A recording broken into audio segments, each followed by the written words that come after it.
ဆရာမဟာလို့ အမနော်ကတုံးကဒါမျိုးတော့တက်တယ်နော်ကတုံးကဒါမျိုးတော့တက်တယ်ဗာလေဘောင်းကြီးကလည်းဟိုမှာကြည့်လိုက်ရင်ကောင်းရောက်နေပြီနော်အဆွဲတင်လာတာ ဝေဖန်နေတာ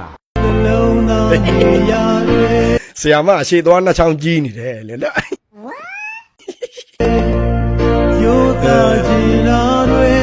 ဘယ်လိုပဲဖြစ်ဖြစ်ပေါ့နော်ဒီလိုဗီဒီယိုလေးတွေကြည့်ရတာမျက်စိပတာဒဖြစ်ပါတယ်ပေါ့နော်ဘာကြောင့်လဲဆိုတည်းရမှာဒီလိုမျိုးခလေးလေးတွေကိုအခြေအကြောင်းဘာကြီးအကြောင်းညာအကြောင်းဒီလိုတွေရှောက်မင်းနေမှာစားပေါ့နော်ဒီလိုလေးတွေရိုက်ပေးတာကြည့်ရတာတော်တော်လေးကြည်နူးစရာကောင်းပါတယ်နော်ဒါကျွန်တော်အမြင်လေးပေါ့နော် โอเคပါ နေနိုင်တော့ဘူးပြောရေးကျမဒုက္ခပဲရှင်လို့ကျင်လာတယ်ကြိုက်မယ်သူလည်းမရှိတော့တယ်ကျမဘွားရင်နာ နော်ဒါဟိုဟာတည်းမှာအပျော်ပြက်နေနေတာဆိုတာအတန်လေးကတော်တော်နဝင်ချိုတယ်ပေါ့နော်ဘယ်လိုပဲဖြစ်ဖြစ်ပေါ့နော်ကိုမှအတာချက်ရှိရလေးနဲ့မြှူဆွဲရတာပဲတည်းမှာကိုဖြစ်ချင်တဲ့စာနာလေးကိုထုတ်ဖော်ပြောရတာပြောပါစေနော် yeah boy တဘောကြတယ်ဆက်နာထောင်ပဲနော် နေနေကောက်လို့အိုင်နေတည်ရင်